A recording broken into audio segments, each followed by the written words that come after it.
उत्तराखंड के पर्वतीय क्षेत्र में बसा भीमगढ़ नाम का गांव अपने आप में एक रहस्य था। इस गांव की सीमा पर स्थित एक प्राचीन हवेली बूढ़ों की जुबान पर सिर्फ फुसफुसाहट बनकर रह जाती थी। कहा जाता है सदियों पहले वहां रहता था एक तांत्रिक अग्निवर। वह साधना की चरम सीमा पर वासना को साधन बनाता और शरीर के मिलन से आत्माओं को चुराकर अमृता पाना चाहता था।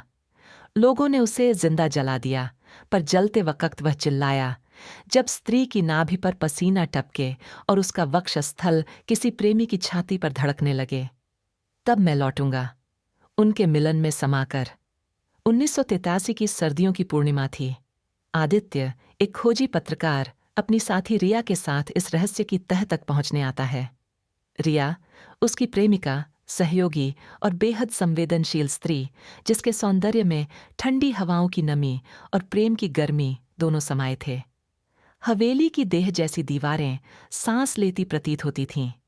जब रिया अंदर कदम रखती है, हवा उसके पल्लू से खेलती है। उसकी पतली कमर और गोल नाभि आधे उजाले में चमक उठती है, मानो चंद्रमा बादलों के बीच से झांक गया हो।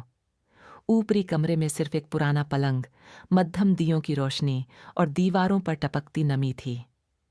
रिया खिड़की के पास खड़ी थी। उसकी साड़ी धीरे धीरे कंधे से फिसल रही थी। कमर की गोलाई इतनी परिपूर्ण थी कि आदित्य की नजरें वहां ठहर गईं। तुम मुझे इस हवेली से ज्यादा डरावनी लग रही हो, लेकिन छोड़ना भी नहीं चाहता, आदित्य फुसफुसाता है। रिया मुड़ती है। उसकी आंखों में लालसा और गहराई दोनों थीं। वह आदित्य के पास आती है। उसकी उंगलियां उसकी गर्दन से होती हुई सीने तक पहुंचती हैं। धीरे धीरे वह शर्ट के बटन खोलती है। उसकी उंगलियां अब आदित्य की पीठ पर घूम रही थीं, नाखूनों से रेखाएं खींचती हुई, जैसे तांत्रिक मंत्रों की लिपि। रिया की साड़ी अब पेट के नीचे तक सरक चुकी थी। उसकी नाभि के ऊपर पसीने की बूंदें जमा हो रही थीं, जैसे कोई तांत्रिक चिन्ह जाग रहा हो। वह आदित्य को बिस्तर पर धकेलती है।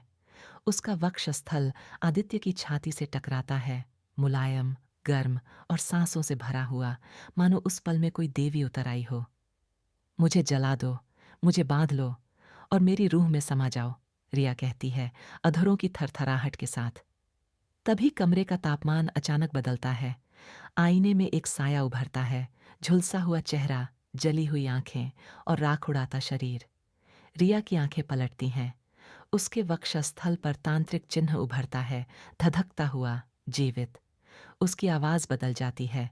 अब मैं रिया नहीं, मैं हूं अग्निवर का द्वार, और तुम हो अग्निवर का पहला अर्घ्य। उसका शरीर अब वासना का मंदिर बन चुका था, जहां अग्निवर की आत्मा निवास करना चाहती थी। कमरा अब लपटों में है। आदित्य छटपटा रहा है, पर वो बांधा हुआ है। उसकी आत्मा जकड़ी जा चुकी है। रिया अब उसके ऊपर है, आधी देवी, आधी दानवी। उसका शरीर थरथरा रहा है और उसका वक्ष अग्नि की लहरों में झूल रहा है। आग फैलती है, चीखें गूंजती हैं, और आदित्य की आत्मा भस्म हो जाती 4 महीने बाद।